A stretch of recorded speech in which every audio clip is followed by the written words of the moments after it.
早。今天上午是我们的第6周，然后我们今天请到这个加拿大的Dr.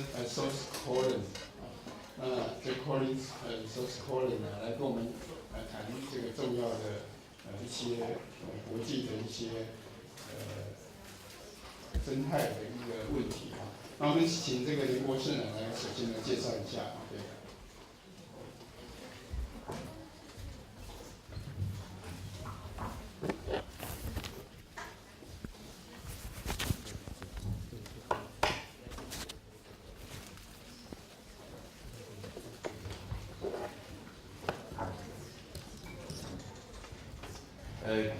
各位同学早。那今天我们从加拿大来了一个客人，就是prof Colin。那他在国际上是非常著名的这个所谓的流行病学的专家哈。那礼拜六他在公共卫生研究所呢，陈建仁副总统有去参加，去替他的开场白致辞哈。那他在国际间，他的主要贡献是说他，提出了这个人的生命跟生态的一个融合哈。那我们知道这个中国人在很早的文化里面就知道，就是说天地人是合而为一的哈。但是在近代这个人和天地、小宇宙和大宇宙的合而为一呢，已经被非常多的人忽略了哈。那这次邀请这个 Colin 教授来台湾呢，是这个台湾这个生态协会哈。那我们的这个秘书长这个陈玉萍小姐啊，她是非常努力在做这个生态教育哈。那陈小姐他们这个生态协会，事实上是台湾长老教会里面呢有一个叫生态神学教育中心发展出来的。那我们知道这个长老教会在这个台湾整个历史的发展中是民主化呢，台湾长老教会的贡献非常大哈。它是第一个在中华民国的戒严体制底下呢，提出这个台湾独立宣言的。那可是这个独立宣言发出以后呢，这个以前的戒严法那个政府呢，就对长老会呢做非常大的一些压迫哈，甚至把他们那当时的长老会的总干事高俊敏呢抓去关，还有施明德，很多人都只要那时候跟这个有关系的，就抓去关这样子。可是那时候长老会就发出一个很重要的声明，就是说这个独立宣言哈。可是在这个宣言里面呢，他提到就是说，这个第一个土地是上帝所赐的，土地不是被占领的，土地也不是殖民者的土地，土地是属于上帝的，可是土地也属于所有居民的。所以他这个第一个喊出来就是说土地的正义哈。台湾有第一个概念，那个土地正义呢，事实上是这样的一个声明，你们可以看到，就是说这个土地是属于台湾人所有人的，所以不是受任何人的殖民和侵略或是侵占。好，这个在当时我因为在德国念书呢，那我非常感动啊，就是说台湾人自己要主张自己的土地的权利，台湾人要当自己老板的权利。那些日本的殖民者或是国民党的入侵者哈，你看现在他选输了，就渐渐发现就是说，这个国民党原来有几千亿的这个党产呢，在这个几年呢完全被消化掉。那所以台湾现在正面临这个转型正义，表示说在过去有殖民者呢，不断的把我们的主权、人民的主权、土地的主权、土地的尊严、人民的尊严呢，不断糟蹋。那现在终于要恢复了，台湾人真的是要来当主人了。好，那当主人就要当得很彻底的主人，不要当一半，不要再有殖民心态。那所以我们对陈玉平他们这个土地关怀协会，这个土地生态神学教育中心呢，这个整个历史对台湾的贡献呢，我们要做最大的尊敬，还有最大的感谢那现在因为这个 Colin 教授呢，在世界卫生组织，还有在欧盟呢，还有在加拿大呢，在全世界推动人与土地的一个融合，然后人的生命跟土地呢要结合在一起，然后要保护土地的正义。所以我跟他对话里面呢，我提到就是说，当土地的保护固然很重要，可是土地的主权，土地属于谁的？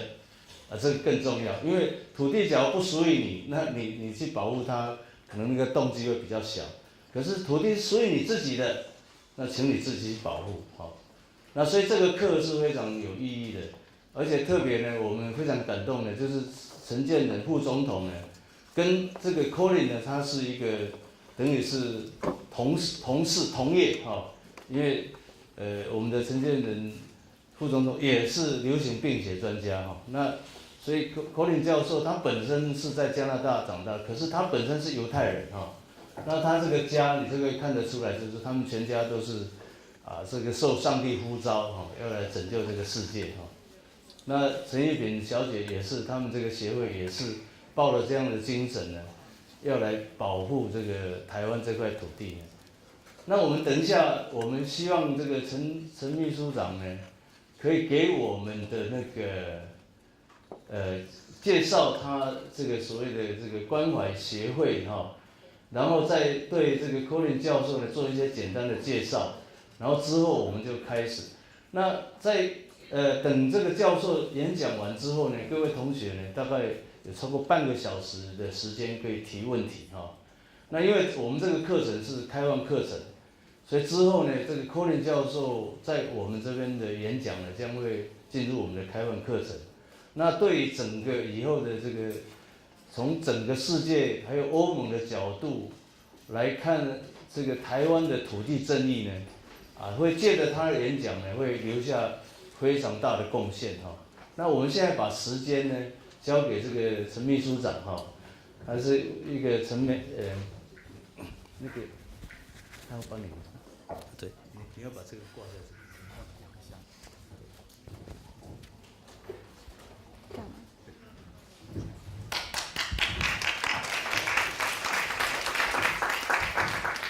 各位同学，大家好！今天真的非常高兴可以有机会站在这里。其实那个连老师邀请我们的时候，我以为我只是接待的小姐，然后把 Colin 教授送过来这样。那我自己以前是台大工卫系毕业的，那我的指导老师就是现在副总统陈建仁老师。所以对于台大，我们有非常深的一些一方面是，这是我们成长的过去的背景。那我曾经在台大的校园里面受到非常多的激励跟启发，那也对于各位同学其实也有很多的期待，因为我相信大家其实这真的是黄金的岁月。那我觉得你们在这段时间里面真的可以尽情享受，然后好好的就是在这个校园里面去发掘你们想要的，你们的生命的热忱跟理想这样。那刚刚很感谢连老师介绍我们协会。其实我参加这个协会没有很久的时间，但是这个生态关怀者协会就是已经有很多前辈默默耕耘了超过20年。那刚刚连老师有讲到说，就是这是我也是基督徒。那刚开始的时候是一群基督徒，因为觉得说台湾的土地没有受到就是良好的对待，然后没有受到大家的尊重。包括有一些人也是，所以土地运动、原住民运动是当初在长老教会里面发起的一个神学反省。但是当他成立协会的时候，是1998年，那时候我们决定它应该是一个中性的协会，就是这个协会应该可以，把基督教的那个反省的信仰，我们所想的那种土地伦理跟环境伦理，跟更多的人一起分享，而不是想要用它来传教这样子。所以它其实是一个就是基于我们对土地的关怀，然后发起的一个小型的一个团体。那我们的办公室其实就在学校的附近，我们刚刚就是可以是走路过来，就在那个新生南路的对面，在台电大楼那边。那所以如果各位同学有兴趣的话，就是这边有一些这里有我们的简介折页，然后也有一些相关的资料可以再跟就是助教索取。那我简单介绍一下，就是协会最重要的一个近期的一个概念。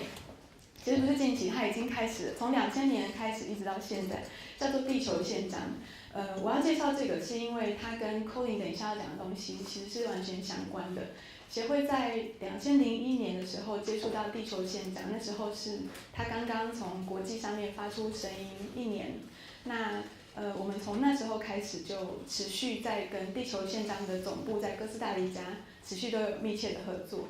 那所谓的地球宪章，我相信等一下 Colin 会花一点点的时间跟大家介绍。那我们这里其实有它的简单的介绍跟它的完整的中英文的那个条文可以给大家分享。那其实网络上也都看得到，只要你输入 Earth Charter， 你就会看到地球宪章现在一个全新改版的一个版面这样。它其实有点像人权宣言，当初在更早以前，就是在2000年以前，有一个里约热内卢的一个世界第一次的高峰会。那时候大家开始，这其实就是我成长的时候，大家开始不断的说，地球只有一个，人口一直在上升，然后人类的需求越来越多，我们的下一个世纪到底未来在哪里？这样，那现在就是那时候的未来。这一个世代以来，人们一直都在寻找，就是到底有没有一个永续的一个人类生活的一个空间，可以让大家都很开心的活在里面，然后万物可以一起就是享受这样的大地。那其实里约，如果大家知道环境方面的历史的话，里约那一次的高峰会并没有真的达成共识。那如果大家关心环境的话，更知道去年底巴黎的高峰会，算是长久以来终于有一次啊，大家都举手表决，而且就是拿出实际的第一步的行动，说我们愿意参与改变我们人类的活动。所以这是30年来的努力。那但是那时候的第一场高峰会有一个很重要的背景是，有一群学者，包括像今天坐在这里 Colin 这样子的学者，他们觉得他们不只促成了里约高峰会，而且觉得会议的结果怎么没有任何的效益？那我们必须要我们认同这样子的想法，而且觉得这件事情很急迫的学者们，从各个领域，从公共卫生，从流行病学，从生态保育，从法学、社会学、经济学各个领域的学者，大家聚集在一起，然后说我们需要有一个新的像人权一样的宣言，去告诉所有的人，这个不是政客的责任，这个也不是企业家的责任而已，这是所有的公民，世界的公民要一起去行动这样。所以他们把这样子的想法化成一个叫做地球宪章，花了好几年的时间去思考要怎么样把原则放进去。然后他们征询的对象很有趣，不是大国，也不是高级的政府或是太多的学者，而是比较像比如说他们的总部在哥斯达黎加，那他们会去征询大洋洲、南美洲，然后第一住民世界各地的原住民，他们的古老智慧，把他们的想法放进地球宪章里面，这才是人类生活在这个世界上应该要有的一些基本的原则，然后再把这样子的东西成型了以后送到全世界去，让大家一起可以有一些贡献，可以有一些讨论。那最后在2000年达成协议的时候，就是送进联合国。那它目前是联合国一个备案的一个公开的条文，但是还没有进入就是国际上面的，就是必须要签署的一个公定的约这样子。但是还有非常多的世界各地的公民在响应。那所以我们是透过跟地球宪章总部的长久以来的友谊的关系，才认识 Colin 教授。那也是因为这样子 ，Colin 教授才百忙之中，虽然退休，仍然是非常非常忙碌的一个荣誉教授，百忙之中答应第一次来到台湾，那跟大家分享他是从他的公共卫生学的领域来跟大家去分享，就是为什么在这个人类时代，在这个21世纪，所有的领域都必须要非常关注这样子的一个就是全球环境变迁的问题，而且在这个同时，他觉得身为公共卫生学家，公共卫生有一个特别重要的使命，因为它是一个它不是一个理论科学，公共卫生就是为了要维护人类的健康。那所以它的目标是为了要增进大家健康福祉。那健康福祉，比如说空气污染或者是水污染这种问题，就是跟健康的福祉直接相关。那现在这个世界上几乎所有的空气、水或是各式各样自然资源被破坏，都是直接因为人的关系。所以公共卫生学者有非常重要的一个角色是要去督促，去收集到正确的资料，然后了解到健康威胁的问题点，然后把这样子的资料送进可以做决策的政府单位或是决策者的手中，让他们可以做出正确的决定。因为很多从上游的决定是会影响到整个世界的所有的人类，他们怎么样分配把财富还有经费资源公平的投在每一个人类的身上，然后一起来照顾甚至到未来的世代。那我们这边有一个就是为了这一场是一个系列的讲座，那到礼拜四都还有在台大的一个活动，如果大家有兴趣的话，可以就是这上面有我们的协会的网址跟我们的 Facebook 的网站。那我们把它定名就是一个副标叫做期待正义。那这是 Colin 非常喜欢提到的一个想法。这个想法并不新，他是他是美洲加拿大的第一住民，他们直到现在这个时代的原住民都非常知道的一个古老的信条，就是你现在所做的每一个选择，你在做的每一件事情，你应该要想到期待以后的人，期待以后你的子孙，他会怎么样去看你这个决定。那Colin常觉得说，如果大家都有这样子的想法，所有的政客，所有的有权有势的，其实每一个人，大家都在为这个地球的未来做决定。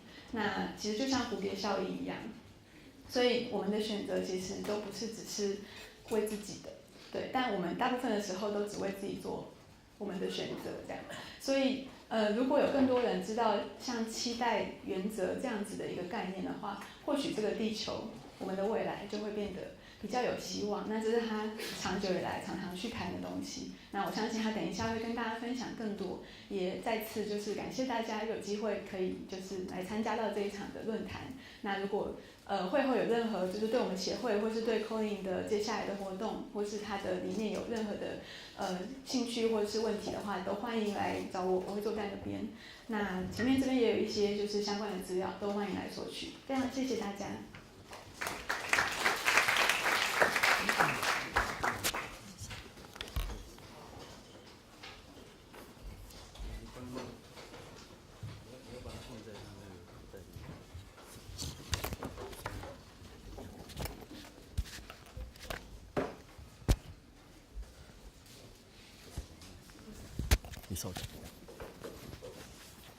It's turned on already.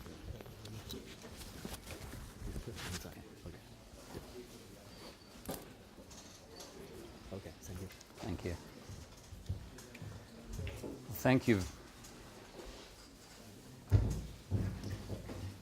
Thank you very much to the hosts and to Yuping and everybody that's made it possible for me to be here in Taiwan. This is my first visit to your wonderful part of the world and to your country. Thank you. Going to this. Thank you. Oops.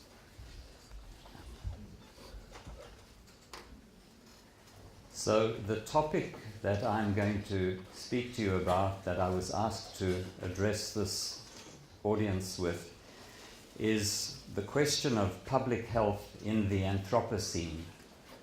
And I'll try to speak slowly in English. If any of you have any trouble understanding me, please indicate to slow down or to explain if you need an explanation. But I understand that you're all bilingual. Thank you very much. 谢谢.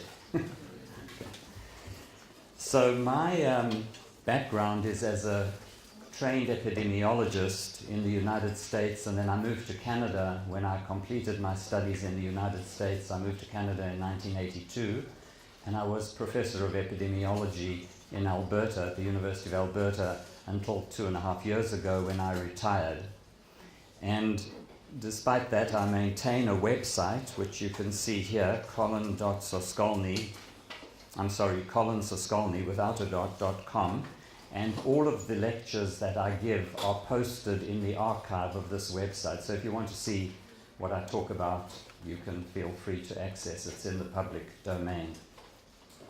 But I do want to acknowledge my very close colleague in Canada, Dr. Trevor Hancock, who is the first author actually of this particular presentation, of the 7 or 8 presentations that I'm giving in Taiwan this week. And he and I have been working very closely for the past 4 or 5 years on a document that really is going to set a new tone for including the environmental or the ecological considerations into training for public health people in public health who do research or who do practice of public health. Now I want to acknowledge before I begin again the Taiwan Ecological Stewardship Association for making it possible for me to come to Taiwan, and for all the detailed organization for the whole series of lectures that they have me giving.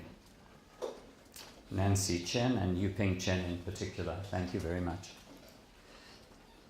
So the outline of my talk is I'll first describe what's meant by the Anthropocene, and the best way to do this for you is a wonderful video. I might need some technical assistance to make it play. It will define for you what the Anthropocene is. Just to give you a brief introduction, over the years, over the millennia, the many hundreds of thousands of years of the evolution of life on Earth, certainly over the past 20,000 years, there have been epochs or periods in history, the Holocene, and the most recent one is, Holocene is one of them, the most recent one is what we're calling the Anthropocene. And what does that mean? Anthropometric, anthropogenic. This is human-caused changes in the very systems that sustain life on Earth. And this movie that you will see in a minute will describe it more eloquently and more simply than what I can. Do you want to come and do it? In just a moment when I'm through with this list. Okay. The ecological determinants of health I will then describe. We'll talk about the key ecological changes, the most damaging things that are happening to life on Earth as we go into the future. What are the human forces that are driving these changes? I'll talk about health and human development, the impact on health and human development for the future. And I don't want to end with just doom and gloom or a happy and unhappy ending. I want to talk about lots of hope that exists and the challenges. But interestingly enough, the average age of this audience is such that it's going to fall on your shoulders to embrace the challenges that lie ahead and make sure that we steer the Earth onto a more sustainable path than the one that we are on at the moment. And you must know that you're not on your own with that. There are people like me, like Yuping's organization, and many, many others, more and more every day, are coming to light to help with that transition to a sustainable future. And then I'll talk about, to close this, what we believe in Canada the international public health agenda needs to be. So before we'll come to that, I think, in 2 more slides. The Anthropocene, our efforts, this describes our efforts to subdue and control nature.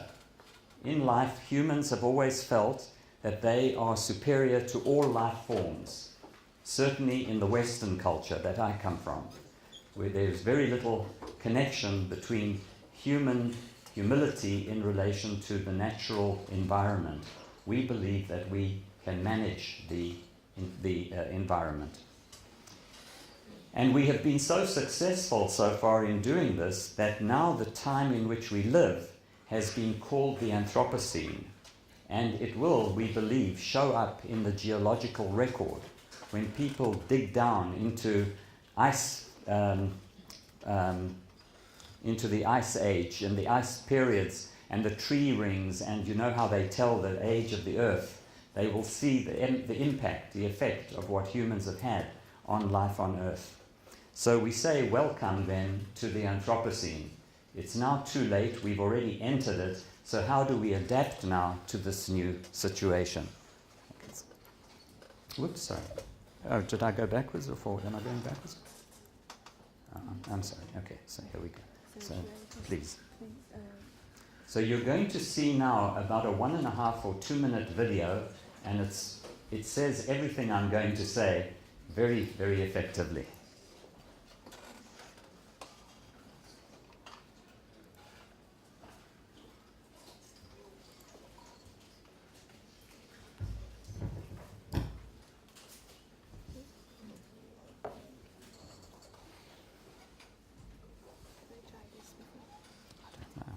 I thought they had it up and running.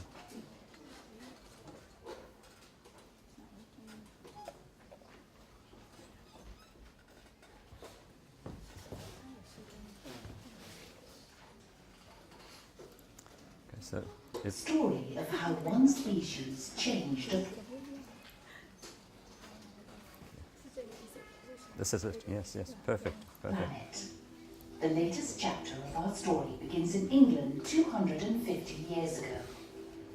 Fueled by coal, then oil, several brilliant inventions appeared. They ignited the Industrial Revolution, which spread like wildfire through Europe, North America, Japan, then elsewhere. The great railways, then cars and highways, connected people across the globe.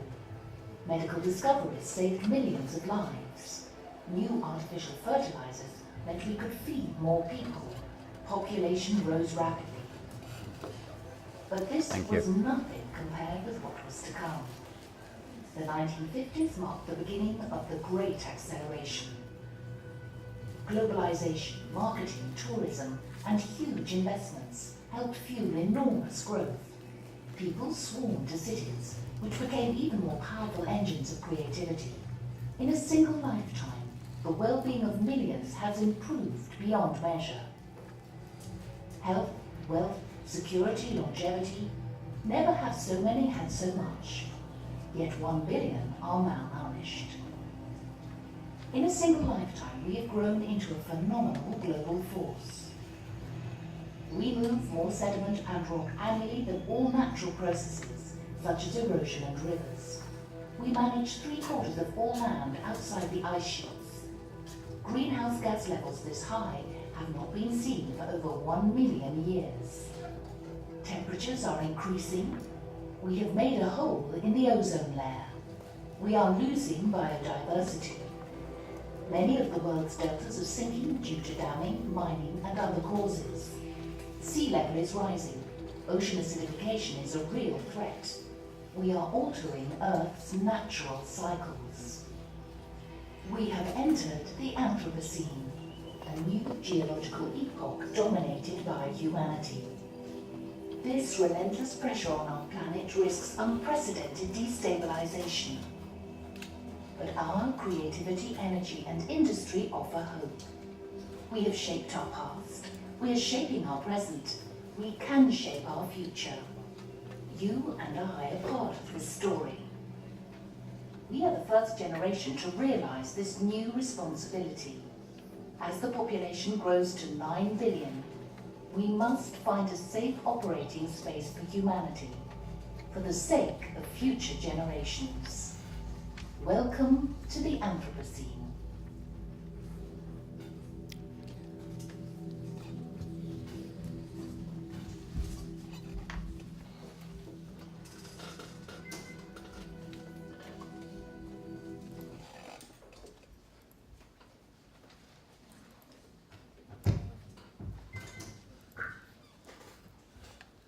Thank you. Well, that's, I think, a nice summary of the message that I will be delivering today. And this is something that is recognized more and more, as I said earlier, by large institutions in the world, large foundations, and many countries and many universities are studying this problem more and more. And this particular video was commissioned by the Planet Under Pressure in London. It was made in 2012. And the sponsors were, as you see, the International Geosphere Biosphere Program and many other international organizations that are concerned about the problem that we're faced with. The Canadian Public Health Association, about 4 years ago, decided that since 1992, when the first World Summit on Sustainable Development had taken place in Rio de Janeiro, and 20 years later, in 2012, we thought that it was appropriate for Canada to revisit the problems that had been identified in 1992, not because Canada had never identified the problems or tried to address how Canada might solve the problems, but because Canada had actually in 1992 produced one of the very first papers of concern about these issues.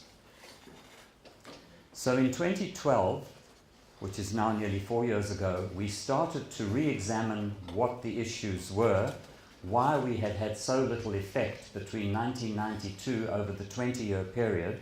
Many of you were just being born at that time, I suppose. And now we've come up with this completion of a large project. And in fact, I have a copy of it, but there are links in this presentation to the documents, and I'll explain them in just a moment. What we did was we documented the potential health impacts of the major global ecological changes. And why did we do that as public health people? It's because in public health, our job is to prevent harms to people on a community or population basis, wherever those people are. Particularly vulnerable groups of people are to be protected, wherever in the world they are, particularly in our own countries, but certainly from a global health perspective all over the world. So we felt that we had to address these issues very, very clearly, taking into account what we had learned from 1992 to 2012. So what are some of these major concerns? The climate and the atmospheric changes that are taking place, the pollution and ecotoxicity, the toxicity in ecosystems all over the world. The depletion of resources and nature's services are in decline because we are damaging the services of nature.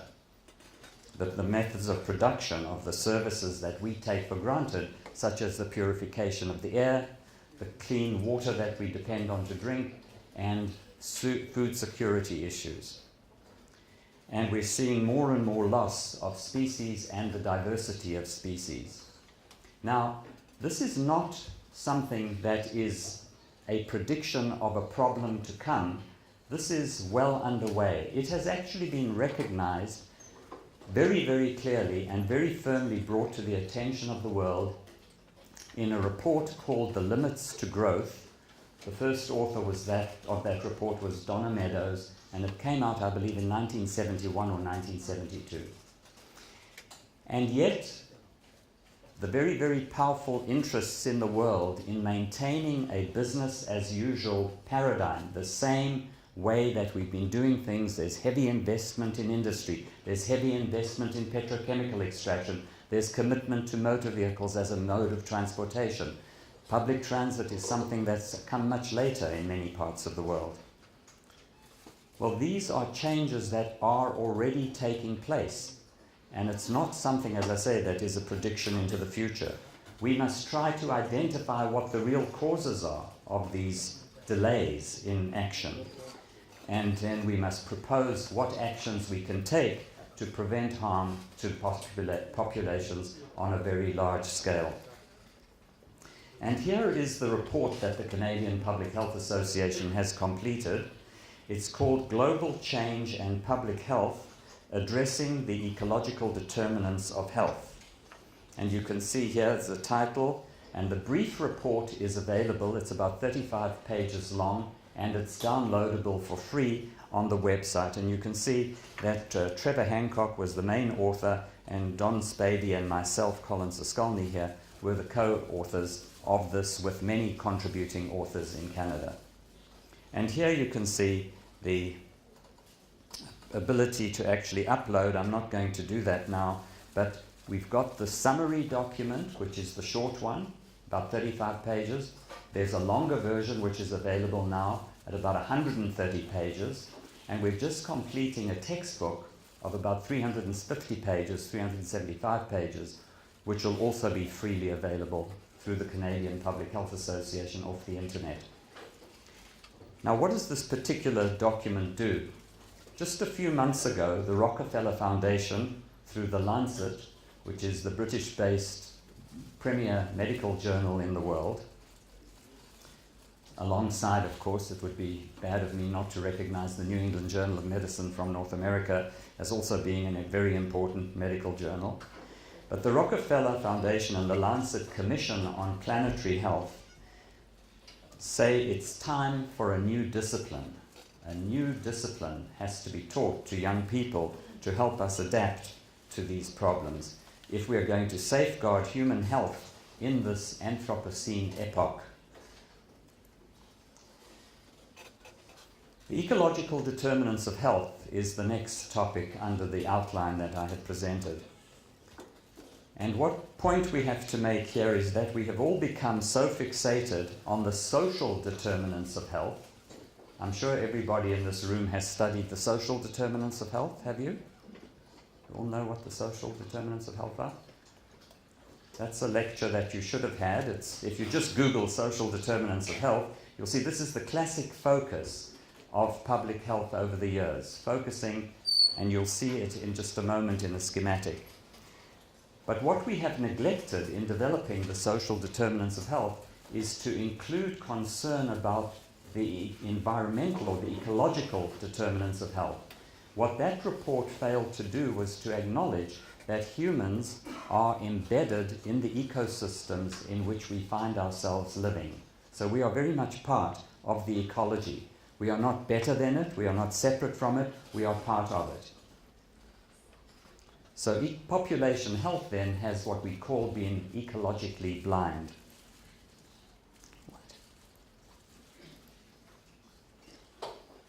So the ecological determinants of health tell us that we do depend on ecosystems for the very material that sustains our lives. Air, water, food, fuel and materials, protection from ultraviolet radiation, waste recycling and detoxification, and a relatively stable and livable climate. What are then the key ecological changes that are underway? And in the video you had a good insight into what those changes are. It isn't only climate change. Climate change, many of us think, may well have hijacked the agenda for public health more broadly, for global change issues that are taking place, the question of limits to growth. We cannot go from a population on this planet that was 100 years ago about 1.5 billion people to 100 years later where we are now about 7.5 billion people. That's enormous growth. You cannot, in a fixed environmental biospheric situation, have infinite growth. Eventually, you hit the limits, and then everything will collapse and implode. So we have to try to prevent that continued trajectory. So it's more than just climate change. Global ecological change, in fact, includes climate and atmospheric change, resource depletion, pollution and ecotoxicity, and the loss of species diversity. A nice summary of 9 Earth system processes will give us a report card on the state of the planet Earth's ecosystems.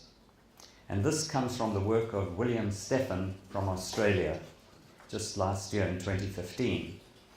So the 9 system processes that are undergoing serious change include climate change, loss of biodiversity, nitrogen and phosphorus cycle disruptions, ozone depletion, the acidification of our oceans. You've heard about the coral reefs whitening around the Great Barrier Reef in Australia and so on. Global freshwater use, changes in land use, all kinds of novel entities that are being introduced into the environment, atmospheric aerosol loading. So these are just some of the problems that continue to keep us on a trajectory towards declines rather than towards sustainability.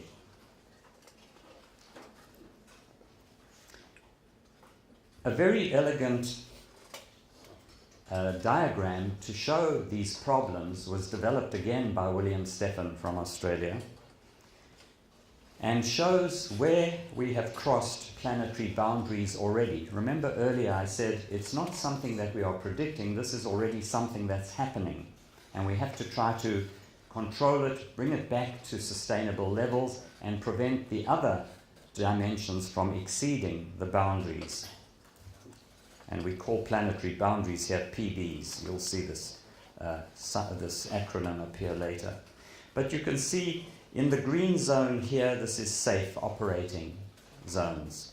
We're entering with many of these items that you saw in the last slide into a questionable area of exceeding planetary boundaries.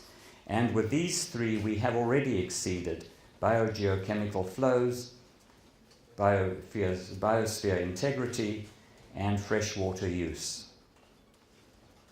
So you can see the red is beyond the zone of uncertainty and high risk. Yellow is in the zone of uncertainty with increasing risk. The green is below the boundary or a safe operating level.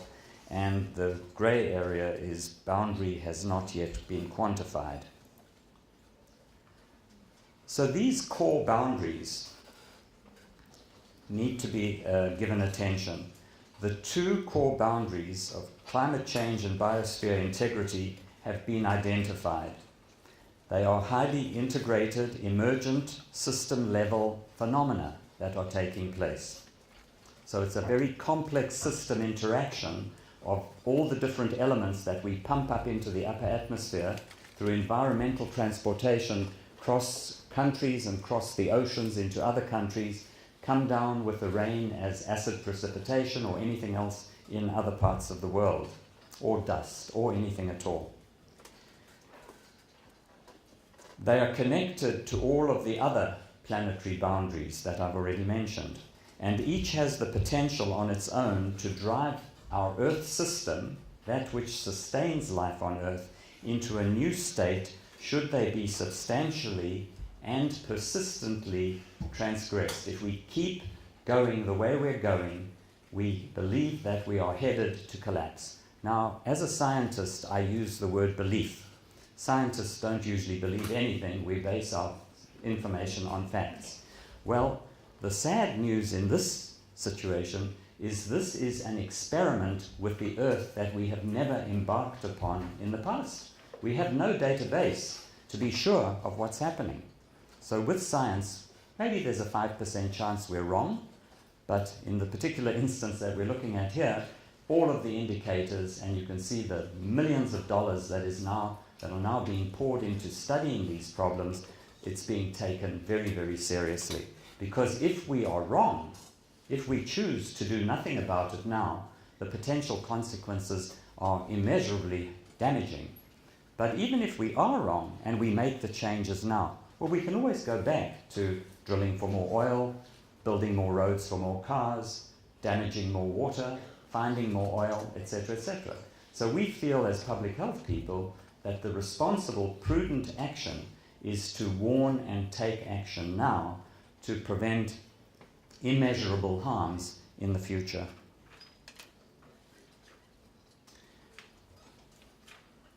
I mentioned to you that we often have, as an example, industrial development where smokestacks in large steel manufacturing plants, for example, pump their production or pump the effluent into the upper atmosphere. And the wind carries that effluent, which contains sulfur dioxide, and then it comes down in the form of acid rain onto lakes. This is a classic problem in North America. It's a very wide country. In the Midwest and the West, whatever is produced, the prevailing winds carry it onto the eastern part of the country. This resulted many years ago, when it was identified, in dead lakes, where nothing lives in a lake. The water in the lake becomes acidified. And the wonderful thing about the work that's been done on that problem is that we can, in fact, improve the condition of the lake. Once it's even dead, we can alkalinize the water and restore life to that system. There have been many other examples. So those give us lots of hope that we can fix the mess that we're in at the moment and that we've identified. Now, when we consider the multitude of things that are happening simultaneously, all of the different pollutants and the interactive effects of those pollutants, again, it's hard to predict where that's going to go. We don't know the answers, but we can assure you that it's not going to be an interaction that causes no effect. If anything, it's going to be an interactive effect, which is more than just an additive effect, a multiplicative effect.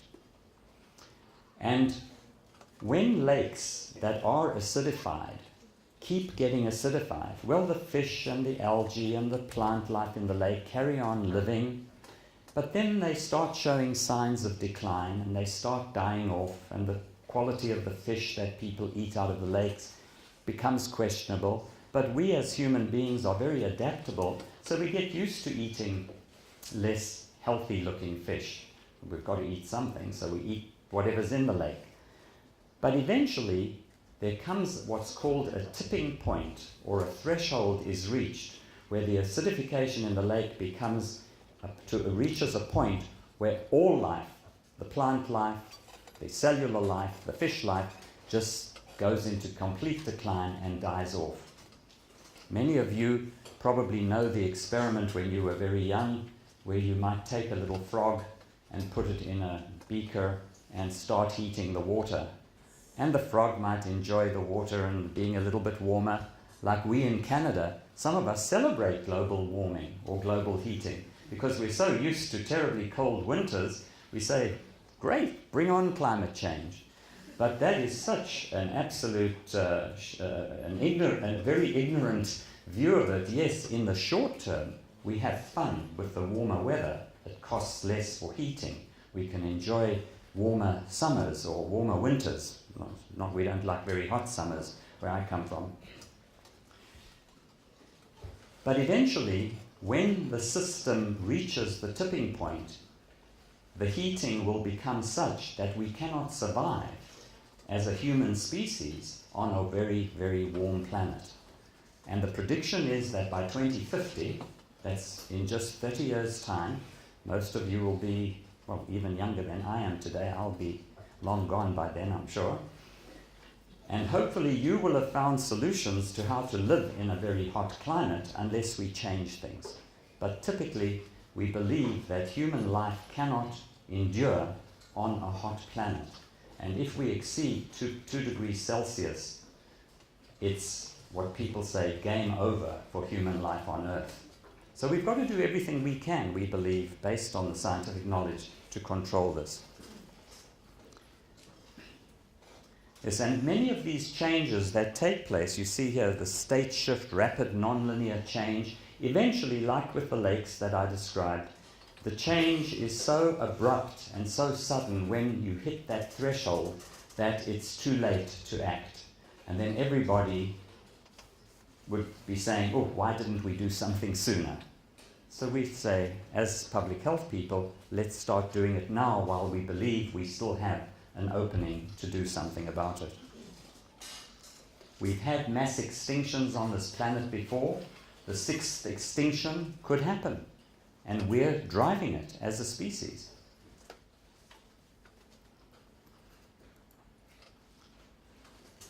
As I should just say in the previous slide, the last point made the point about methane emissions. As the planet warms and the permafrost melts, there are releases of more methane, and methane is as potent. It doesn't have a half-life as much as, so it's different from that of carbon dioxide, but as things change, it's a feedback loop, and it makes things accelerate. So things will start unraveling much more quickly than what we would hope that they will, and we need to do everything we can to prevent it. Now, the ecological footprint, is anyone in this room not familiar with the ecological footprint concept? Do you know what that is? No? You do? Oh, wow. Good training here. Okay, excellent.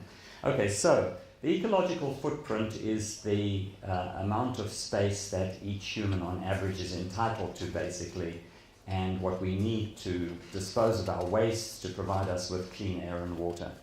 And you can see the pattern here, that going up is bad. Going down would be good. If we could reduce, if we could live more simply on this planet, it would be better for the sustainability of life on Earth.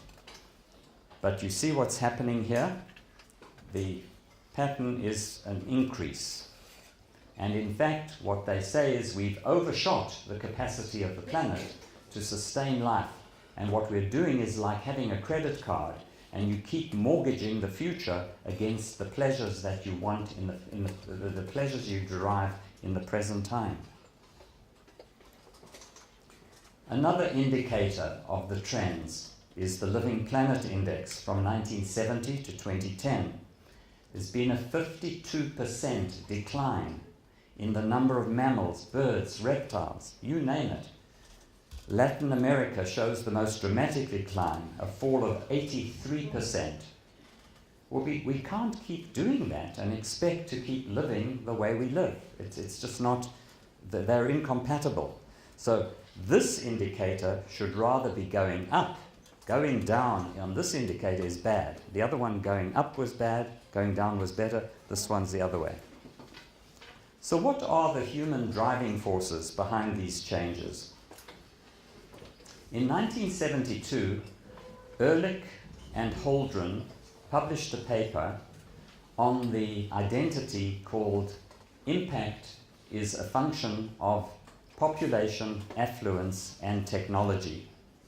And I'm not going to go into the details as shown on this graph, but to show you that if you have, as you see here, impact, PAT, population, affluence, and technology, what we're talking about, to reduce the impact that we have on the planet, on planetary life-supporting systems, we have to consider that population growth is a problem, that affluence, why is affluence?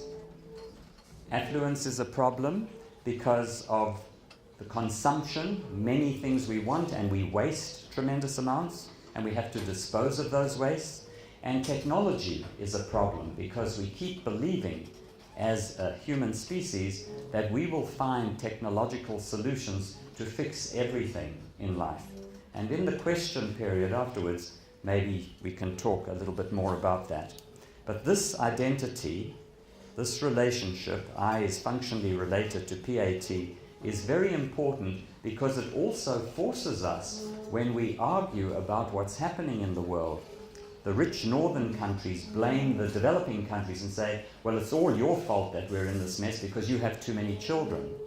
Or the people in the poor countries say, well, no, it's not. It's actually your fault because you've deforested your countries and you've contributed to global warming. It's all your fault. You pay us compensation and reparations for the damages.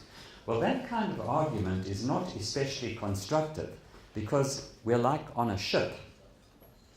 You know, remember the story of the Titanic? And we're heading towards this iceberg.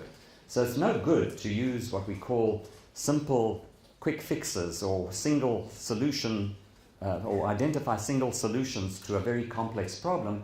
We really have to come together as a human species and say, what on earth are we doing? Let's try to change the whole expectation of what we have of life on Earth. So here's a nice numerical, quantitative example for you. Impact over an 80-year lifespan. Let's consider that. What impact do we have on 80 years of our lifespan? If you consider a 1% annual growth in the population, this works out to about a 2 times increase in the population component of that equation, or that functional relationship of I equals PAT. If you consider a 3% annual growth in gross domestic product or gross national product, that leads to about a 10.6 times increase in the impact. And if you multiply that simply, you see that over the 80 years we end up with a 23 times impact. But remember, there was that third factor. We believe that technology is going to save us from ourselves, that we will find technological solutions. But even if our technology, I think this is a wild one, even if our technology became 5 times more efficient and less polluting and did all kinds of good things, that still leaves us with a 4 times increased impact. We can't afford it. We're already on a negative trajectory. So this is a quantitative way of showing the dangerous path that we're on. So the emphasis is then that there are limits to growth. And this is a nice quote here from Turner in 2008. Troublingly, the original forecasts produced by the MIT group, that's that report I mentioned to you, the Club of Rome from 1972, they predicted a substantial collapse of the global ecosystem and economy during the mid-21st century. And indeed, those predictions appear to be on track. Now, in science, when we say the predictions appear to be on track, what is the underlying assumption? Would somebody like to put up a hand and tell that to me? Or if you prefer to say it in Chinese, Yu Ping will translate it for me. I can depend on her. What is the assumption when we say we have a model, we've put our data into it, and it predicts that by the middle of the 21st century, we're in trouble? What does that assume?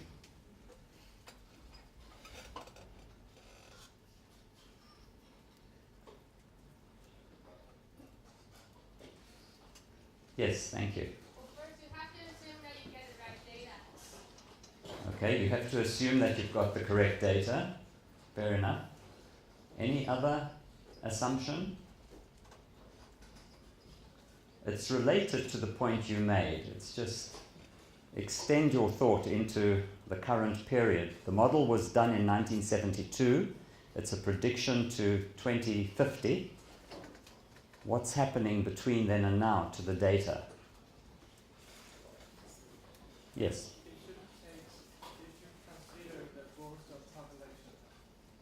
Should consider the growth of population. Okay, that's excellent. That's exactly on it, but it's not complete. Let me save some time by letting you know that what the assumption is that we are continuing to do the same things the same way throughout. So we're continuing with population growth, that the data is measured correctly, but that we're also wasting and consuming and exploiting and damaging the environment at the same rate. If we stop making all those foolish decisions as a collective society, as a global population, well then the prediction for 2050 may be delayed to 2100, or maybe we could change it altogether and it needn't be a problem any longer. So what we talk about then, the assumption is, I should have said, the clue is right here in the red. Business as usual. If we continue doing things the way we've done it, at the time that led up to the data that helped with this modeling of what might happen in the mid-21st century, then we're in trouble. But if we can influence those parameters, have fewer children, have less consumption, don't depend on technological innovation to the extent that we do, then we may in fact be on a safer path. So health and human development impacts in all of this. We have, as I said before, we've never embarked on this experiment before. We've never taken the Earth to the point of extinction and then brought it back. At least we have no data for it. Maybe the species, the human species before we came along a few million years ago, whenever it was had some record, but we've never found it. So we don't know what the experiment is. But what we do know about the health impacts of global ecological change is sketchy. It's preliminary and it's oftentimes speculative. So we have to be, with humility, recognize that we don't know what's happening because we've never done this experiment before. We have no data to base the predictions on. But these changes that are taking place, as I said before, can be multiplicative. They interact, multiplying adverse effects and affecting the whole system. Thus, knowledge of the health impacts has to reflect comprehension of overall system change and its health impacts. Now, in 2005, the United Nations put $23 million together to do a major baseline study. This is for science, so that we have a base against which we can compare all of the changes that are taking place on a planetary scale. And at the heart of this Millennium Ecosystem Assessment is a stark warning. Human activity is putting such strain on the natural functions of Earth that the ability of the planet's ecosystems to sustain future generations can no longer be taken for granted. It goes on to point out that we are mortgaging the health of our future generations. We have been mortgaging the health of future generations to realize economic and development gains in the present. By unsustainably exploiting nature's resources, human civilization has flourished, but now risks substantial health effects from the degradation of nature's life support systems in the future. That comes out of this very recent Rockefeller Foundation Commission on Planetary Health. So our ultimate message in bringing this to the surface and into the schools of public health around the world is that the population health impacts of the ecological determinants of health are large and comparable to the impact of the social determinants of health. The two interact and must be considered as a whole. We cannot continue to be ecologically blind. Now, we don't like to end off a lecture like this without declaring all the wonderful, hopeful signs that are taking place, because many of us at the end of a lecture like this get quite depressed. We feel a great burden on our shoulders. But hope really is the commitment of positivity in the face of adversity. So I would like to appeal to all of you to commit to being positive about all of this, that you have a passion for the field that you've chosen to study, that you will help, and we, the older generation, will be your mentors and help guide you and open doors to make sure that you can address these issues. We must have imagination and hope. And at the time of the Czech Revolution, Havel said, "Hope is a state of mind, not of the world." Hope, in this deep and powerful sense, is not the same as joy that things are going well or willingness to invest in enterprises that are obviously heading for success, but rather an ability to work for something because it is good, not just because it stands a chance to succeed. Hope is not the conviction that something will turn out well, but the certainty that something makes sense regardless of how it turns out. So the message of hope is that the shift that is needed to a more ecologically sustainable society will result in health gains from healthier ways of living. We have successfully helped to create major societal shifts in favor of health before. We've had impacts on tobacco control, on asbestos elimination, on bringing attention to climate change, and on many other legislative things, wearing seatbelts, etc. This is all because of public health science. We have successfully helped to create major shifts before in many areas, and we are not alone. We have many, you are not alone, you have many partners and friends in institutions today. If I was giving this lecture to you 10 or 20 years ago, we were very much on our own. There was tremendous pressure on us to be quiet because powerful investments wanted not to be having to change the way they do business. But now, even they are recognizing that climate change is real. For many decades, the petrochemical industries in North America were putting millions of dollars into ideological research think tanks that were denying climate change was two-part. They were denying that it was happening, and they were denying that it had anything to do with human activity. Now they begin to say, oh, well, maybe it is real, but they're still saying it's got nothing to do with human activity. They're saying it's got to do with solar fluctuations and natural cycles and so on. It's patently wrong. It's misinformation. It's a deception. We have to try and recognize that. For the most part, we know what needs to be done. Indeed, we have known it for a long time. I pointed out in a lecture the other day that it was in about 1895, that's 120 years ago, that a scientist in Sweden warned us. Because remember, what happened shortly before 1985? the Industrial Revolution began, the access to cheap oil and energy, which resulted in the clothes we wear, population, eating, cooking. Oil energy is a very important part of population success and growth. Anyway, we've known it for a very long time. And in 1895, we were warned that continuing to draw on fossil fuels, on non-renewable resources, and pumping carbon dioxide into the upper atmosphere was going to lead to a blanket of greenhouse effect, and that it would lead to global warming. And now we've actually recognized we're not talking about warming anymore, we're talking about heating, global heating. So we've made some progress in some areas, but there are many examples of people, organizations, and businesses, communities, cities, entire nations who are doing the right things and setting an example. It's you folks here in Taiwan that have to make sure that your new government coming in May is going to be receptive to these new ideas.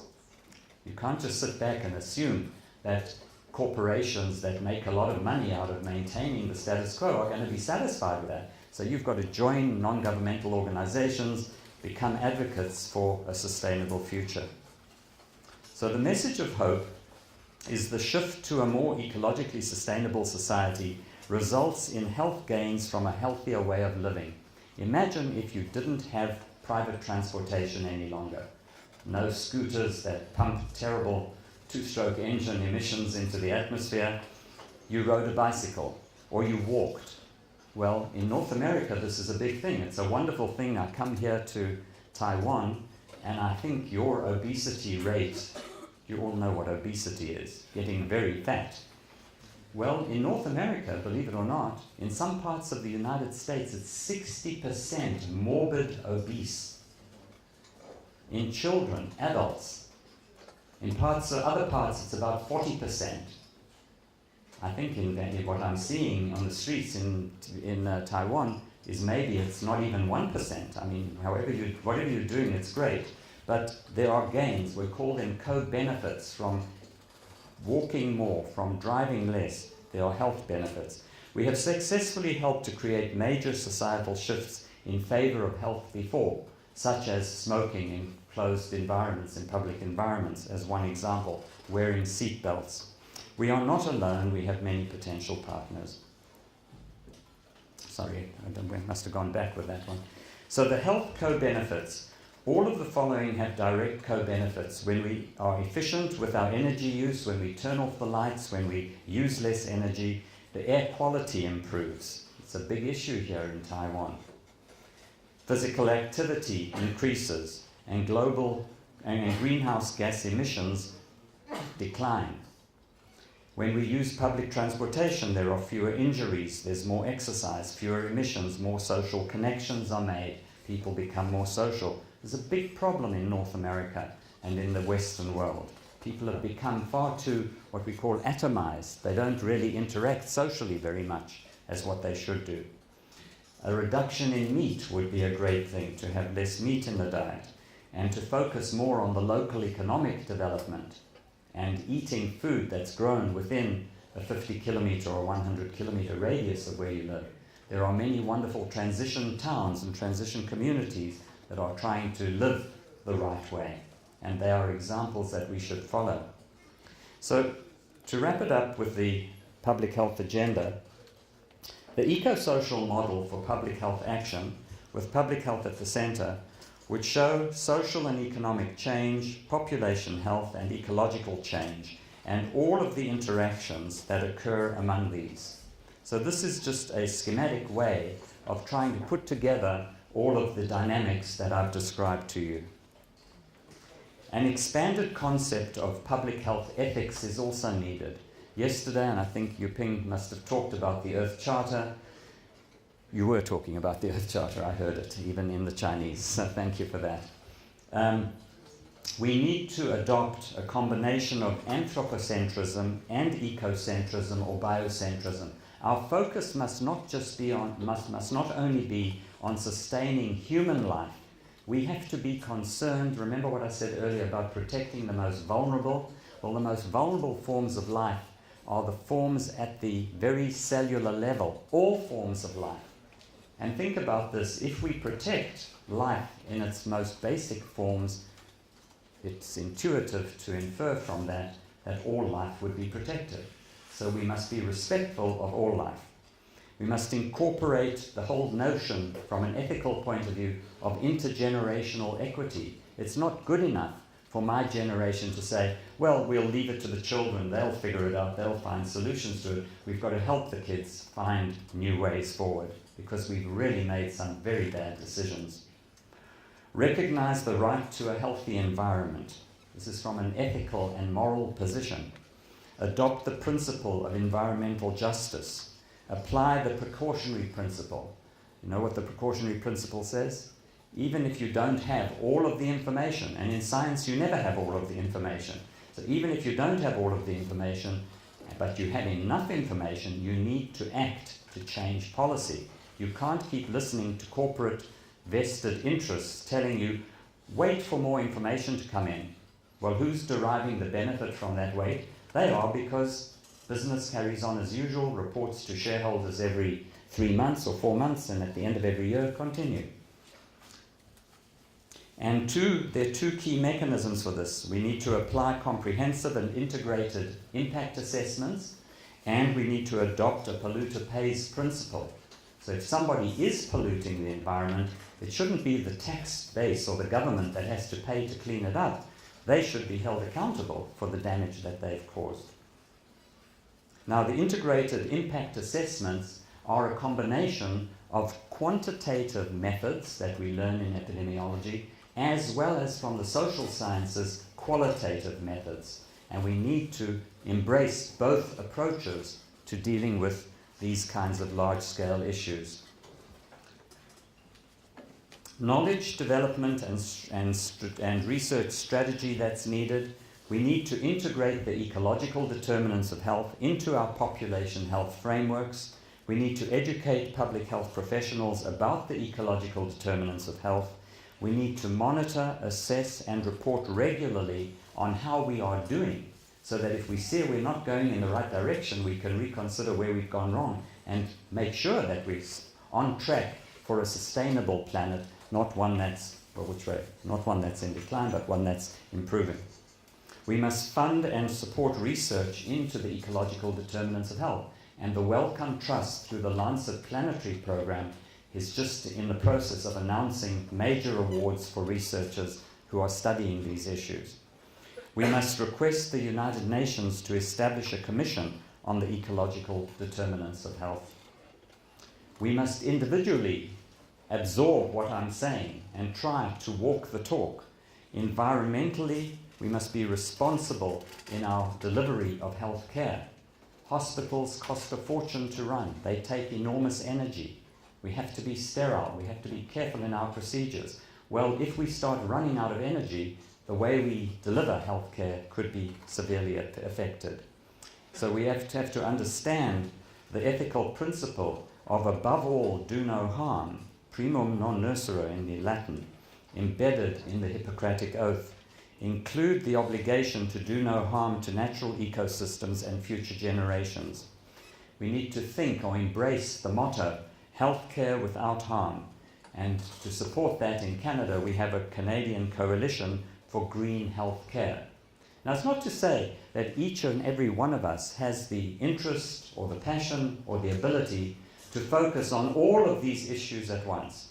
But I hope that what I've given you is a selection that you might find that appeals to your temperament and to your personality, but keep your eye on the target.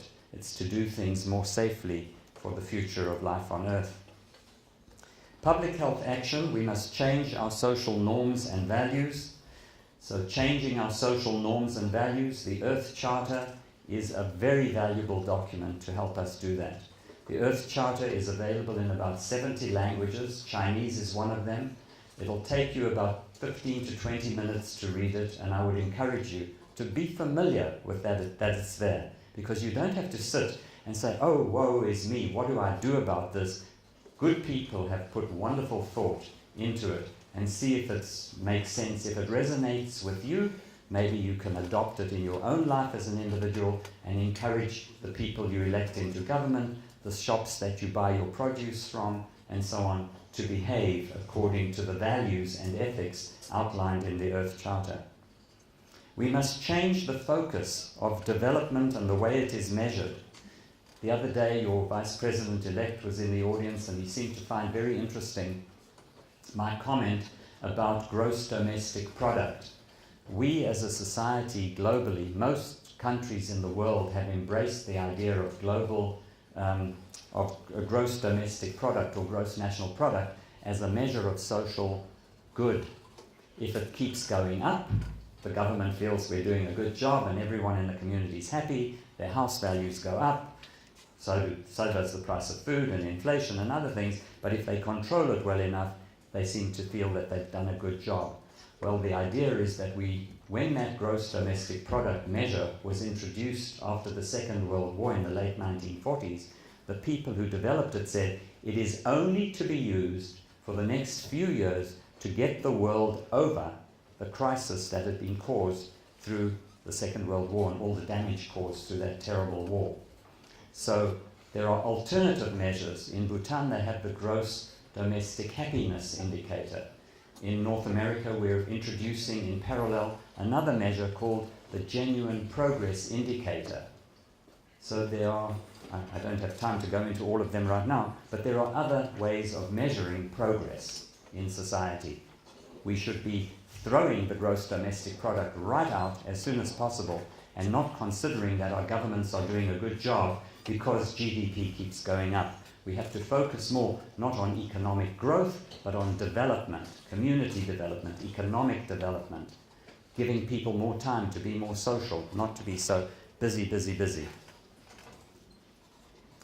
We have to challenge corporate power where it harms ecosystems, societies, communications, and the health of the population. And we have to change economic practices by supporting ethical purchasing and investment and boycotts and divestment. We need to protect people and communities from social and economic policies and practices that harm health or widen the gap that is already continuing to widen between rich and poor within the country, rich and poor between countries and across the world. We have to find ways to use public health legislation, that's laws, to investigate and report on the health threats of ecological change or those activities that contribute to it. We need to protect people and communities from adverse impacts of global ecological change. This is the question of adaptation. If the world keeps heating, what kind of housing is going to be necessary? How are we going to keep those places cool enough for the human species to survive in a hotter environment? We must explore in detail the dependence of the healthcare system upon the vulnerability to failure of and essential infrastructure of these institutions that we've built.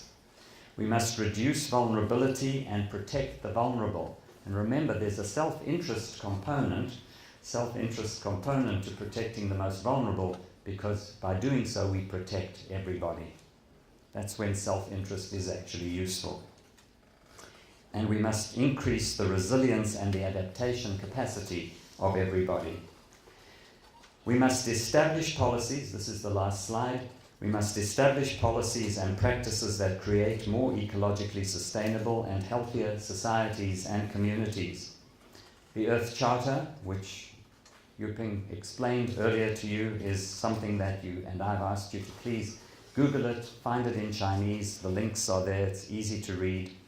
The Earth Charter complements all of these proposed public health measures that I've identified and the actions that can guide us to achieve them. Thank you very much. And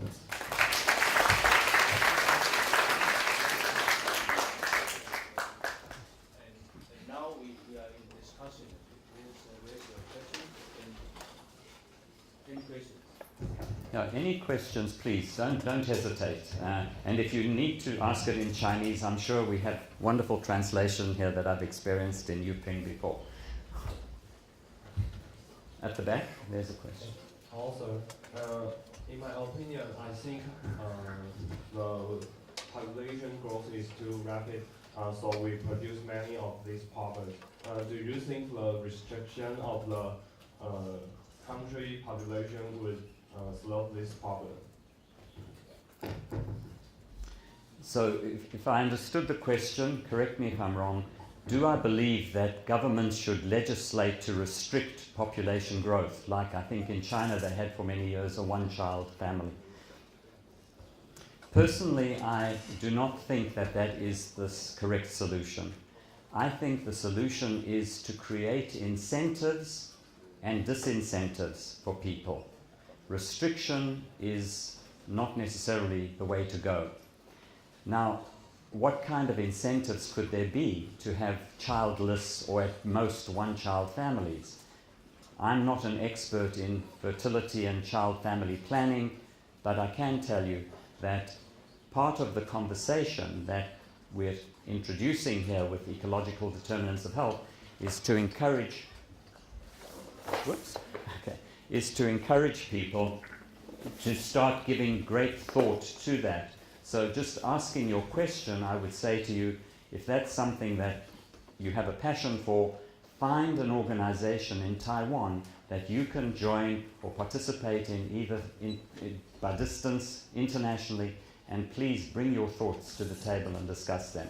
But I'm not one that believes strongly in restrictive legislation. I think government's role is more regulatory. It's more to find policy incentives and disincentives. Discourage large families, tax heavily for large families, don't support more than one child. I think that's the way to go. Not to say if you have more than one child you have to have an abortion or you go to jail or whatever, we tie a knot in it and that's the end of it for you. No more fun, okay? Okay. So there's more questions? Sorry. There were some here and then over here. Okay, go ahead, wherever you see. Your PowerPoint, one of the suggestions you delivered is to adopt polluter's tax. But I think the calculation of the degree of the polluting is very hard, even though in all governments in the world, the government is hard to decide how much to pay, you should pay if you do pollution. Okay. So if I'm understanding this question correctly, it's addressing the principle that I identified called the polluter pays principle. And it's very difficult for government to know what kind of a penalty to charge. In North America, he's absolutely right. In North America, when corporations do bad things, under the most current legislation, the corporation is fined. And it might sound like a fortune to us. It may be $10,000 or even $100,000. But in the scheme of things, it's nothing. They must be fined millions of dollars. There must be great barriers to their to bad behavior. The problem is to catch them doing it, to investigate, to have inspections. The Canadian government that we had for the past 9.5 years cancelled environmental inspections and monitoring. They were very much beholden to corporate interests.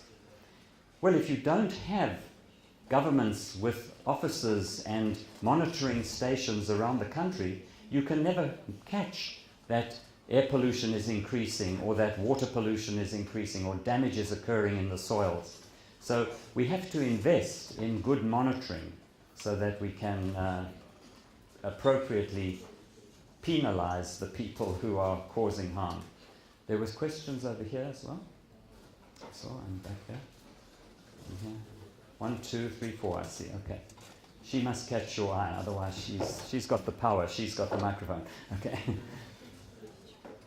want to ask, because all economics are called for a higher GDP for better growth of the societies. They call that the growth economics more urgent than the environmental issues. So I wonder how you or those persons that support these earth charters can persuade those people to do, those powerful people who have powers to influence all our countries and the international law.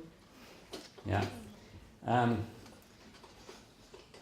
So the question is, how can we influence people who have a vested interest in maintaining the status quo? How can we get them to realize that the status quo, because they are older, they're invested in the system, they don't know a different way of doing things, how do we get them to change their point of view? Is that your question?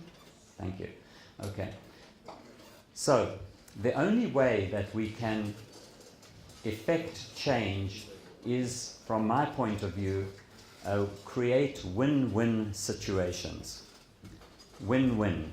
So everyone must win. It mustn't be just the young people win, but the old people must win too.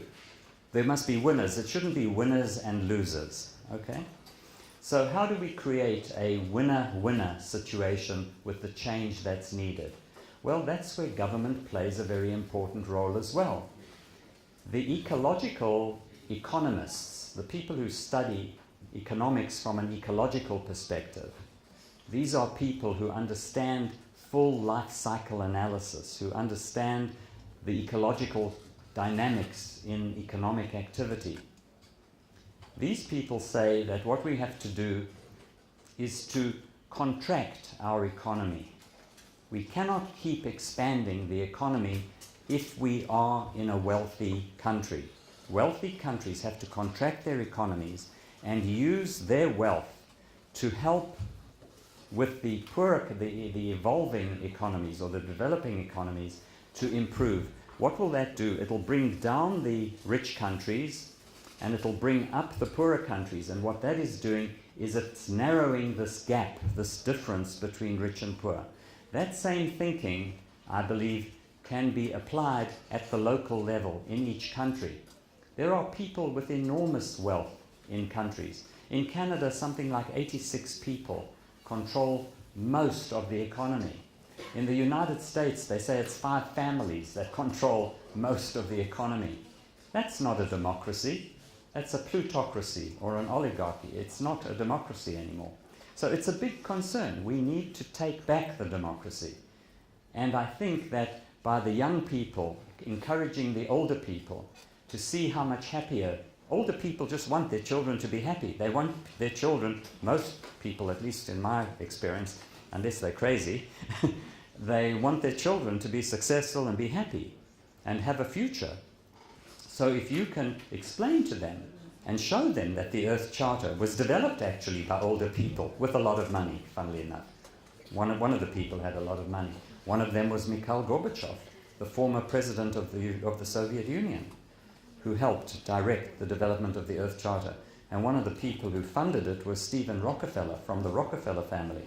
But he's the one child who didn't follow in his father's business. He became a theologian and is very much an environmental ethicist, a moral philosopher.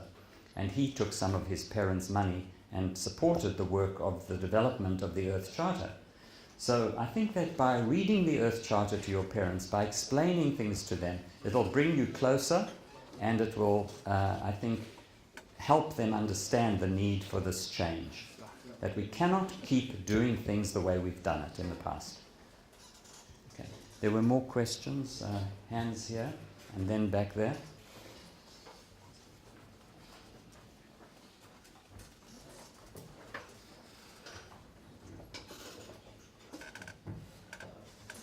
My question will be focused on the energy aspect of sustainable energy. For instance, in recent 2-3 years, Taiwan has begun a debate on how we can make our energy source more sustainable. For instance, we are debating on should we use nuclear power? Should we continue our nuclear power usage? Should we develop new like green energies, or should we continue fossil energy?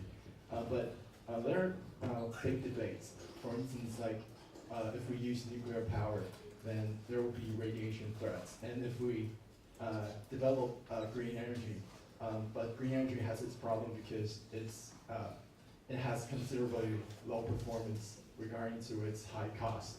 So I would like to hear some suggestions from the sir how countries can make their power more sustainable on these limits and difficulties.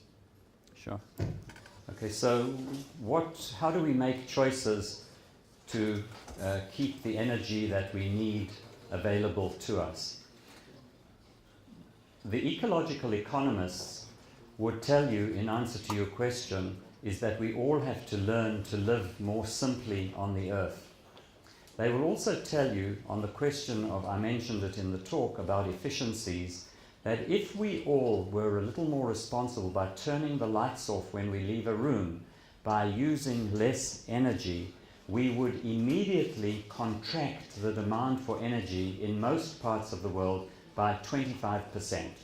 So it gives us a breathing space to stop expanding the electrical grid, the hydroelectric power, the need for wind generation or solar power or nuclear power. From where I sit, nuclear power is an absurdity. It costs an untold fortune of damage to the environment just to get the concrete enough to build the thing, and then it has a finite lifespan and it takes years to come online, and then you live in Taiwan, I believe, on shaky ground, and this is, to me, not a desirable option. I would say learn to live within our means. If the country says, if the land, if the ecological environment within which you find yourself living tells you that it is dangerous to build nuclear facilities, it is economically stupid to build nuclear facilities, then you've got to try to find a way of living with what you do have at your disposal. If you have large rivers and streams and you can generate energy, fine. But it's a combination of all sorts of thinking, including learning to live more simply. Don't expect, like I say to my students in Canada, Canada's a cold climate. So most people, and it's a very wealthy country because it has lots of natural resources, and it's very underpopulated. I mean, Taiwan would fit into Canada, 1 million times or something, and we have only 33 million people and you have 23 million people. So you have much, but most Canadians live in very high dense living cities.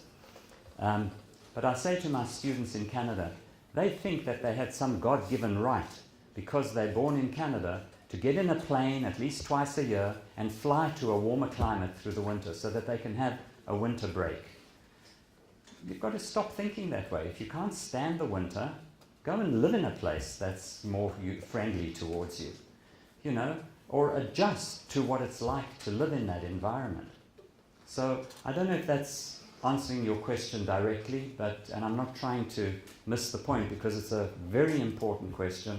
Many places around the world are concerned about those issues. But I think be very sensible and be very practical and get involved in how those decisions get made. Go into those discussions with an open mind to hear what the risks are, what the benefits are, what can be accommodated. And the bottom line is, further to the first question about population, energy is what's allowed us to expand the whole human enterprise from 1 billion 100 years ago, 1.5 billion to 7.5 billion. We have to contract all of that. I'm not saying kill off half the world's population tomorrow. I'm saying by attrition, by incentives and disincentives, by creating harmony, love, all these other factors that you will read about in the Earth Charter, we will have a much better future. Because the alternative is to keep on the trajectory that you saw in these pictures, which is the end of life on Earth. So I say, if you want to talk to older people, say to them, if this is where we're going, we have to change. Surely any decent thinking, or any person who's got decent people trying to present to them what the concerns are, will buy into the new arguments and see ways of helping. I've found that in my life. People are like that. I mean, there are some people that won't, trust me. I don't know about Donald Trump. I don't know about, what's her name, Hillary Clinton, or any of them. But we have to keep trying. We can't just leave it to them, because they will take us, as they say in where I come from, to hell in a handbasket. Okay. You know the expression? Yuping? How would you translate to they'll take us to hell in a handbasket? They'll take us down to a desperate situation. Maybe that's the easiest way to say it. What, to hell in a handbasket? No, they didn't. No.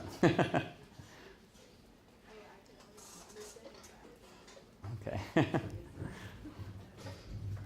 They will take us on a path that is not a healthy path. It will be only to serve their best interests. That bad decisions are made by people, and those bad decisions take us to hell in a handbasket. They carry us to our destiny. 他的意思是说，就是那些就是错误的，就是 evil 的人，他们做的错误的决定，会好像是带着你的头在那个行李箱里面，然后把你带到一个，知道吗？终点站。and then when they get there, they tip the basket and they throw you into the flyers of hell. Okay, that's a very Christian concept, but I hope it's not too much. Okay, there were some more questions. Sorry, you've had one. Oh no, you haven't had one yet. You have had one? No? Okay.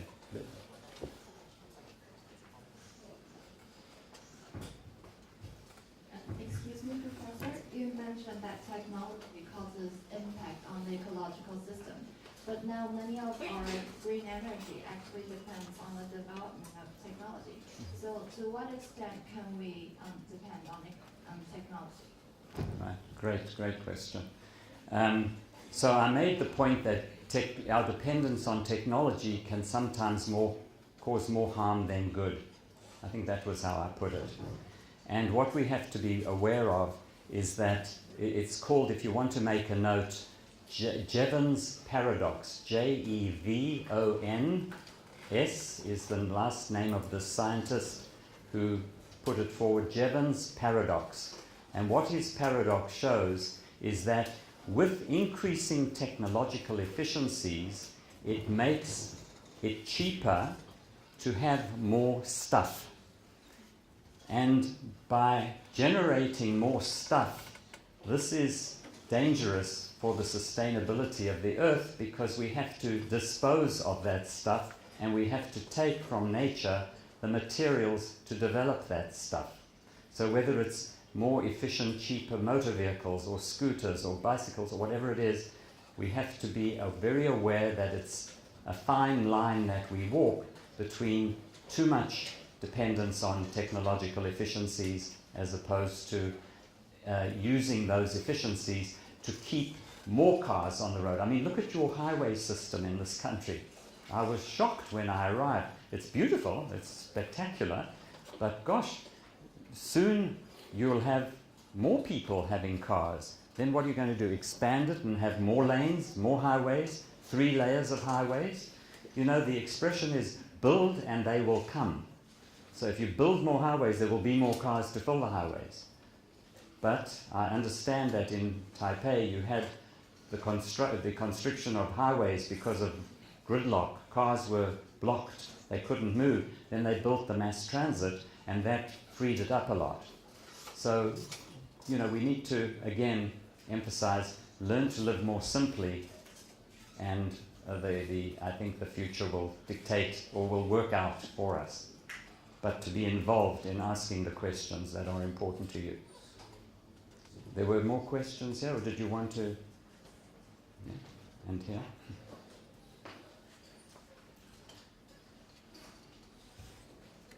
Excuse me, Professor. Daylight saving time is an effective way to decrease the emission of carbon dioxide. However, people in Taiwan or within Asia cannot accept the way due to the inconvenience. I mean that people are usually selfish and cannot endure the inconvenience. How can we come over the problem that so many don't want to sacrifice themselves? Thank you. Great question. How do we overcome people's selfishness or self-interest because they don't want to change, they're very comfortable with living their lives the way they've made their lives today?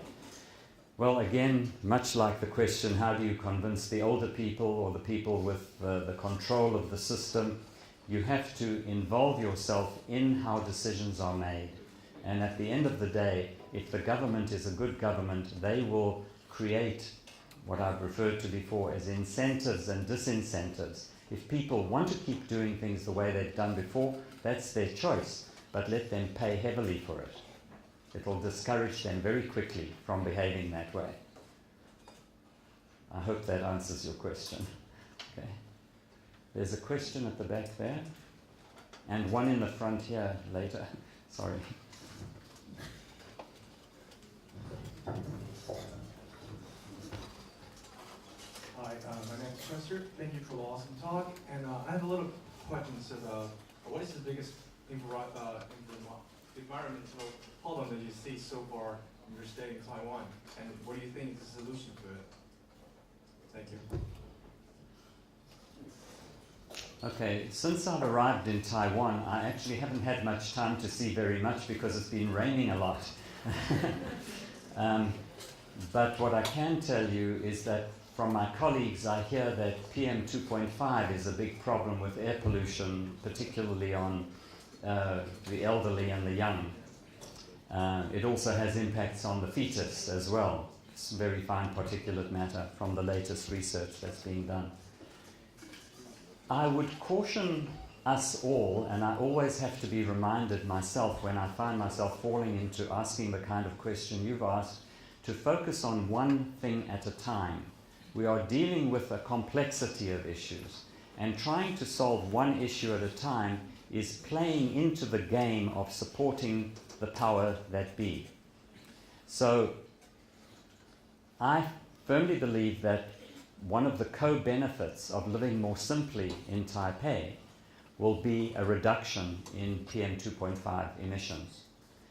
I don't believe it. I know that the evidence shows, for example, when the World Trade Towers were bombed in September 11, 2011, and the USA shut down all flights for about 3 days or 4 days or something, suddenly the city's cleared. The air was beautiful. It was lovely to walk and live and breathe in the places. Where was it? In China, when they had the Olympics, they had to shut down everything to just clear the air so that these poor, wonderful athletes could breathe. And the tourists would be able to see the skyline of, where was it, in Beijing? Or Shanghai? Where was it? Beijing. So, I've never been there, and I've never seen pollution that's that bad, thank goodness. So, I don't know if that answers your question, but do you want to give me something back on that, and then I can give you a bit more?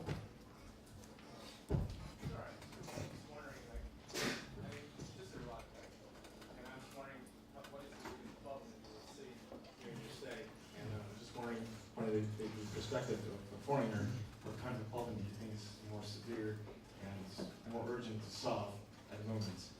Okay. That's pretty much the question. Okay, well, that would be a very bad judgment on my part to say, come here and tell you after 4 days of not seeing very much what I think the problems are. I would love to come back. I love the food. I love the people that I've met. It's a fantastically wonderful, pleasant surprise what I've seen so far.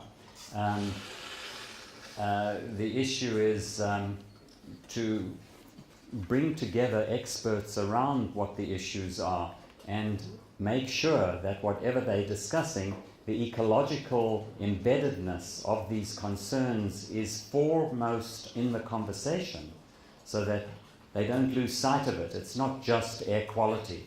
It's why is there this problem? Well, there's a huge population. There's massive roads. We're driving like crazy. We've got, keeping everything running. The lights are on. It's a wonderful big city. So how do we change those things? So it wouldn't be for me to be so presumptuous to suggest that I've got those quicker insights. I'd love to come back for long enough to help in that conversation. I should live long enough, and hopefully we'll do it. More questions here? He's had his hand up a bit. Last question, sure. I'll leave it to you to control it. Thank you.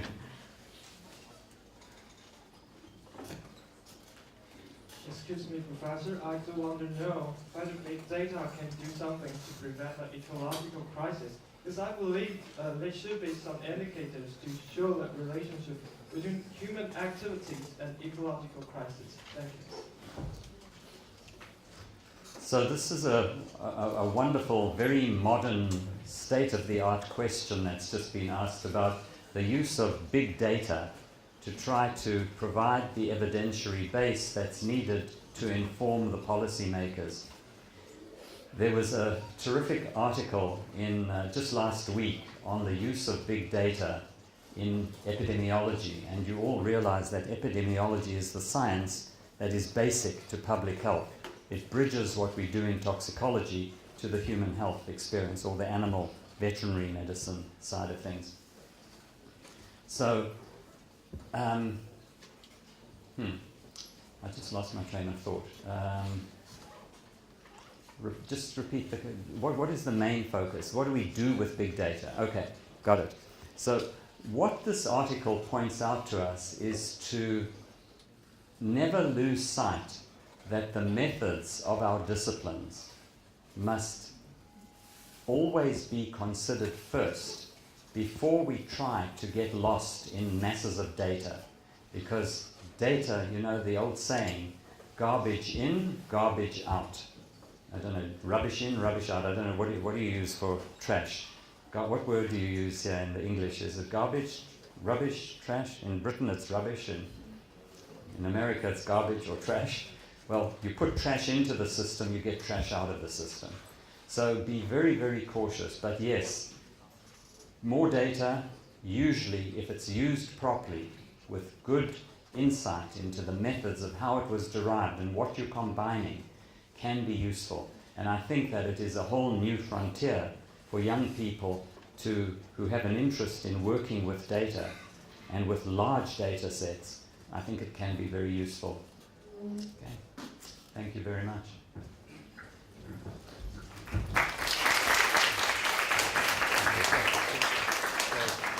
I think we like to make a picture with him, but as a better way is we sit all here, and the photograph come here and make a picture for all.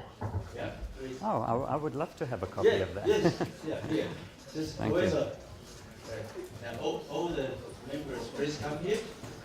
That we may in Oh, background. sorry. Thank you. Thank you.